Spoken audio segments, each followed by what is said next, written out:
આંબા પરથી આ તોડીને જે મોર બતાવી રહ્યા છે એ જુઓ।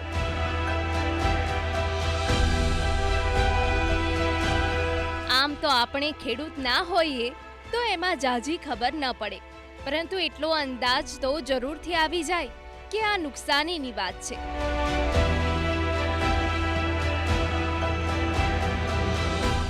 જી હા, કેરીના રસિકો માટે વળી થોડા માઠા સમાચાર કહી શકાય, કેમ કે વાતાવરણમાં સતત ફેરફારની સીધી અસર કેરીના ઉત્પાદન પર જોવા મળી રહી છે।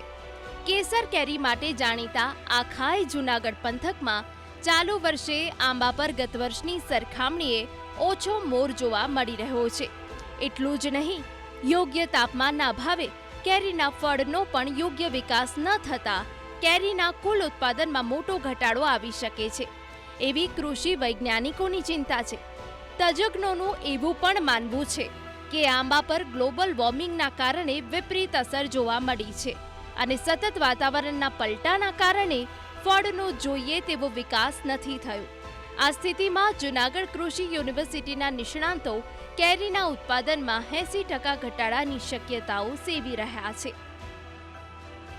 કે દિવસ અને રાતનું જે તાપમાન છે એમાં લગભગ 20 થી 25 ડિગ્રી જેટલું વેરિએશન છે। આંબો જે એવો છે કે એને 10 ડિગ્રીથી વધારે વેરિએશન જે સહન કરી શકતો નથી, એને કારણે આ બધા પ્રશ્નો ઉપસ્થિત થયા છે। એટલે આમ ઓવરઓલ જે આ ક્લાઇમેટ ચેન્જની અસર છે એને કારણે આંબો જે છે એ ખરેખર અત્યારે જોખમમાં છે। કેટલા ટકા કેરીનો પાક આવી શકે? હા, એટલે અત્યારે એવું લાગે છે કે 15-20% જેટલું ગત વર્ષ જે હતી એનાથી 15-20% પાક છે આવી શકે એવી ધારણા છે। તો ખેડૂતોની પણ એક જ ફરિયાદ છે કે વાવાઝોડું કમોસમી વરસાદને પગલે આંબા પર આવેલો મોર ખરી પડ્યો છે, તો ઉનાળાની સિઝનમાં પણ વધતા ઓછા તાપમાનની અસર કેરીના ઉત્પાદન પર વર્તાઈ રહી છે।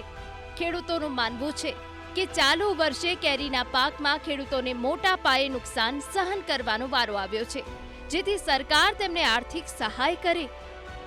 કેરીની વાત કરીએ તો આમ તો ગ્લોબલ વોર્મિંગના હિસાબે હોય કે જે કંઈ હોય, એ પણ વાતાવરણ જે ખેડૂતોને ખેતીને હોવું જોઈએ એ હોતું નથી।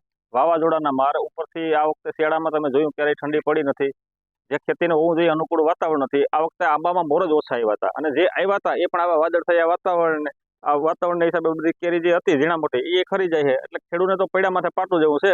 અટાણે આ ગરમીનું વાતાવરણ છે, ટેમ્પરેચર વધી ગયું ને જે પાક આવ્યો હતો પેલા મોર આંબામાં, એ આંબામાં મોર આવ્યા પછી ખેડૂતે 5 ડોઝ માર્યા, 50,000 થી 60,000 રૂપિયાનો ખર્ચો કર્યો ને અટાણે કોઈને ખેડૂતને ખાવાની કેરી છે નહીં।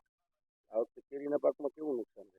પૂરેપૂરું તાલાળા ડિસ્ટ્રિક્ટ ખાલી છે, વંથલી ડિસ્ટ્રિક્ટ ખાલી છે, ના ધંધુસરના આજુબાજુના કણજા, કાજરિયારા, ધંધુસર એ બધું ખાલી જ છે।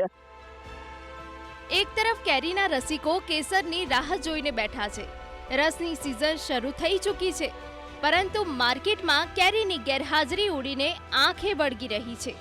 જો કે હાલની સ્થિતિએ એક વાત નિશ્ચિંત છે કે ચાલુ વર્ષે માર્કેટમાં કેરીની આવક ઘટશે તો સ્વાભાવિક જ કેરીના રસિયાઓએ કેરીના રસ માટે ઊંચો ભાવ ચૂકવવો પડી શકે છે। વિજયસિંહ પરમાર, TV9, જૂનાગઢ।